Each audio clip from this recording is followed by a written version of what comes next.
In the middle of Super Bowl week, Shedeur Sanders vanishes. He reappears 48 hours later in a press conference streaming live from Fiji. He secured Saudi funding to launch a rival league. Remembering how interested Deshaun was in investments, he tells Deshaun he's launching his own stable-ish coin called Flacco Elite. As for Flacco, he just printed a custom polo that says owner coach QB on the chest. And he's not joking. Warning, the following show started off as a breakdown of the Cleveland Browns quarterback room and got off the rails significantly. It features ridiculous scenarios presented by a professional under the supervision of nobody. Accordingly, network executives at The Max Brown Show must insist that no one attempt to recreate or reenact any of their own ridiculous quarterback hypotheticals in the comments. A $5.15 billion business depends on how well 5 guys from completely different backgrounds get along this fall. In high-level football, players spend the majority of their time with their position group. These groups are called rooms, and no room has more impact on the game than the quarterback room. I've been in great rooms. I've been in slightly dysfunctional rooms. 2 things are consistent with every quarterback room. 1, the social dynamic is complex and fragile. It's made up of guys who believe in the whole room supporting the starting quarterback while also believing they themselves are a great starting quarterback. Each guy needs self-awareness and insane confidence. The right balance of each is hard to find. And 2, the social dynamic of the quarterback room can impact a team significantly. So let me introduce you to what will be the most awkward room in the NFL. The Cleveland Browns paid $250 million in guaranteed money to a man who's been accused over 24 times of sexual misconduct, mostly during massage sessions. Deshaun Watson was supposed to quiet that all down by just winning. That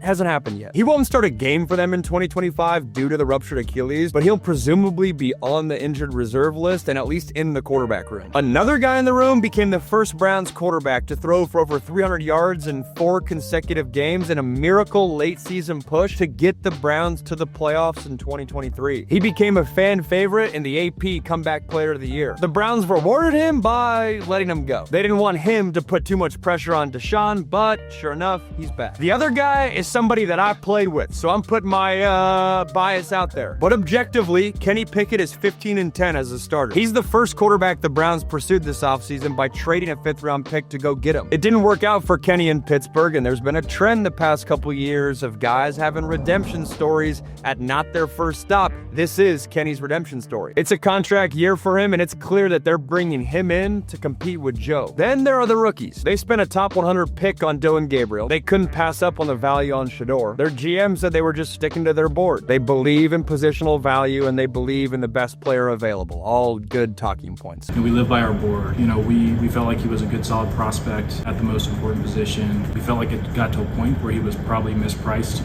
relative to the draft.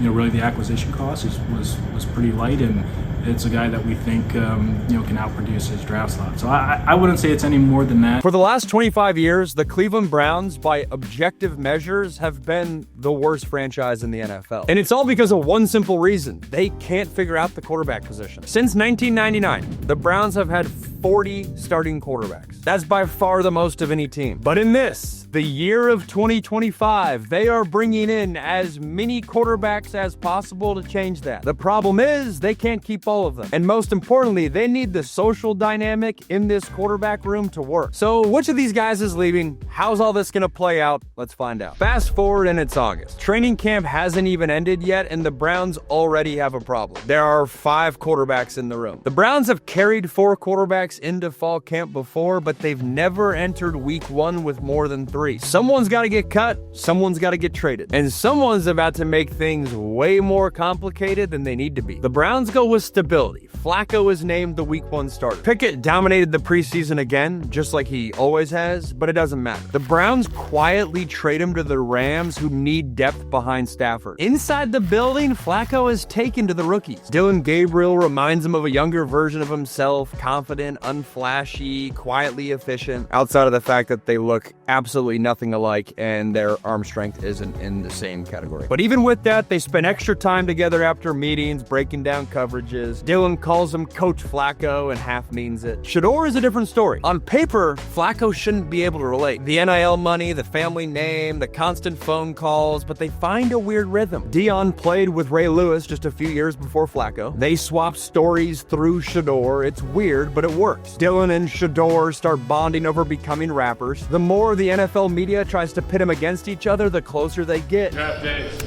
For real, Johnny Manziel.